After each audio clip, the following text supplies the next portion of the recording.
আসসালামু আলাইকুম বন্ধুরা, সবাই কেমন আছেন? আশা করি অনেক ভালো। অনেকেরই আমাদের দ্বিতীয় বিয়ে সম্পর্কে জানার আগ্রহ রয়েছে। এটা বেশ কয়েক বছর ধরেই যখন আমি এটা প্রকাশ করেছিলাম ফেসবুকে, তো তখন থেকেই কিন্তু এই আগ্রহটা আমি দেখেছি যে আমাদের দ্বিতীয় বিয়ে সম্পর্কে অনেকেই জানতে চেয়েছেন। তো তাদের আগ্রহের প্রতি শ্রদ্ধা রেখেই আজকে আমি চিন্তা করলাম যে সবাইকে জানিয়ে দেই আজকে আমার এই ম্যারেজ অ্যানিভার্সারিতে যে আমাদের দ্বিতীয় বিয়েটা আসলে কেমন ছিল বা কিভাবে ছিল। বিশেষ করে যখন আমি একটা পোস্ট করেছিলাম, ২ জন মানুষ, ২টি চেয়ার, ২টি ব্যাগ, ২ জনেরই দ্বিতীয় বিয়ে, ২ জনের সাথে। ২টি ভিন্ন মনের মানুষের একসাথে পথে চলা শুরু। আজকে আমরা ২ সন্তানের জনক, ২ জনেই ছেলে, আয়ান আর দিয়ান। আজকে তাদের মায়ের জন্মদিন।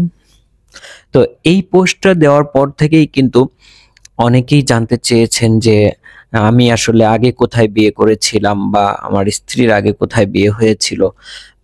এই বিষয়টার যে কৌতূহল সেটাই ইনশাল্লাহ আজকে আপনাদের সাথে শেয়ার করার চেষ্টা করছি। আসলে আপনারা জানেন, বুঝতেই পারছেন যে আমরা বিয়ে করেছি যে একটা মানে খুবই সিম্পল সাদামাটা ভাবে। আমি অফিসিয়াল ইউনিফর্ম পরেই কিন্তু দেখেন বিয়েটা করেছি কোর্টে থেকে। খুবই সিম্পল, এখানে কোনো জাঁকজমক ছিল না, যেহেতু কোর্টে বিয়ে করেছি। কেউ ছিল না আমাদের সাথে, অনলি আমার ফ্রেন্ড সুজন ছিল আর একটা ভাগ্নে ছিল অনিক, আর ওর একটা বন্ধু। তো এটা মিলেই কিন্তু আমাদের বিয়ের দিন।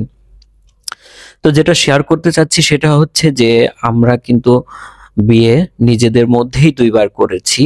এটা আমাদের অন্য কোথাও বিয়ে হয়নি বা অন্য কোথাও আমরা কেউ বিয়ে করিনি। তো এটা যেটা হয়েছে যে আমরা তখন টিনেজার ছিলাম আসলে। তো ওই সময়ে ওর পরিবার থেকে, আমার স্ত্রীর পরিবার থেকে অন্য কোথাও বিয়ে দেওয়ার জন্য প্রচন্ড প্রেসার ক্রিয়েট করছিল। বাংলাদেশের কালচারে যেটা হয়ে থাকে, একটা মেয়ে যখন ইন্টারমিডিয়েট পাশ করে বা শেষ করে তখন কিন্তু প্রচুর মানে বিয়ের অফার আসতে থাকে।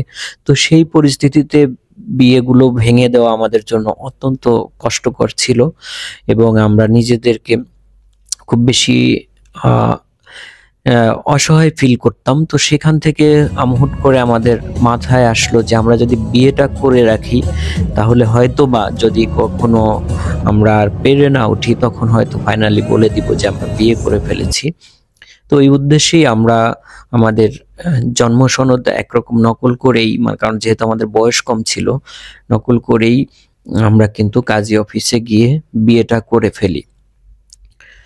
তো এরপরে আমরা অনেক চেষ্টা করেছি বিভিন্ন সময়ে নিজেদের পরিবারকে মানিয়ে নিয়ে আসলে আমাদের বিয়েটা সম্পন্ন করার জন্য। কিন্তু যাই হোক, দুর্ভাগ্যবশত সেটা হয়ে ওঠেনি। যেটা হয়নি সেটা বলে তো আর আসলে কোনো লাভ নেই বা আফসোস করেও লাভ নেই। এই জন্য মানে কাউকে আমি দোষও দিব না, হয়তো আমাদের কপালেই ছিল না, আল্লাহ লিখে নাই। তো ফাইনালি এরপরে প্রায় ৬ বছর পরে আমরা আবার বিয়ে করি এবং সেটাও আসলে পারিবারিকভাবে হয়ে উঠলো না। তো যাই হোক, এরপরে আমি কিন্তু আমার অফিস শেষ করেই কিন্তু আমি ঢাকা থেকে রাজবাড়ী চলে যাই এবং রাজবাড়ী গিয়ে আমার ওয়াইফের ফ্রেন্ডদের একটা ম্যাচে কিন্তু আমি ওদের সাথে থাকি এবং সকালবেলা ও আসে, তারপরে ওকে নিয়ে আমি সোজা ঢাকা চলে আসি এবং ঢাকায় আমরা সরাসরি কোর্টে গিয়ে ওখান থেকে আমরা বিয়ে করি। এবং বিয়ে করার সময় তো আসলে কেউ ছিল না।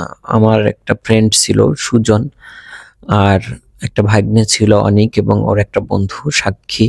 তো এইভাবেই আসলে আমাদের বিয়েটা হয় এবং এই বিয়েটা আসলে আমরা কোথাও প্রকাশ করিনি এবং আমার ফ্রেন্ড যে সুজন, ও আসলে কাউকে জানায়নি। আমাদের ফ্রেন্ডদের মধ্যে সীমাবদ্ধ ছিল বা আমার পরিবারও এটা জানতো না প্রায় ১ বছরের মতো।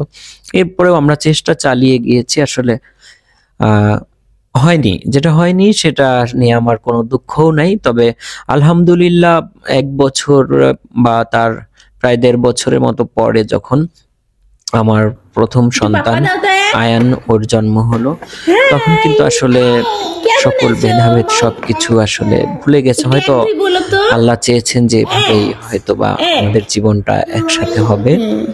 তো তো ফাইনালি আলহামদুলিল্লাহ ভালো আছি। আমাদের এখন দুটি সন্তান, আয়ান আর দিয়ান। সবাই আমাদের জন্য দোয়া করবেন, আপনাদের জন্য অনেক শুভকামনা রইল। সবাই ভালো থাকবেন, সুস্থ থাকবেন। আসসালামু আলাইকুম।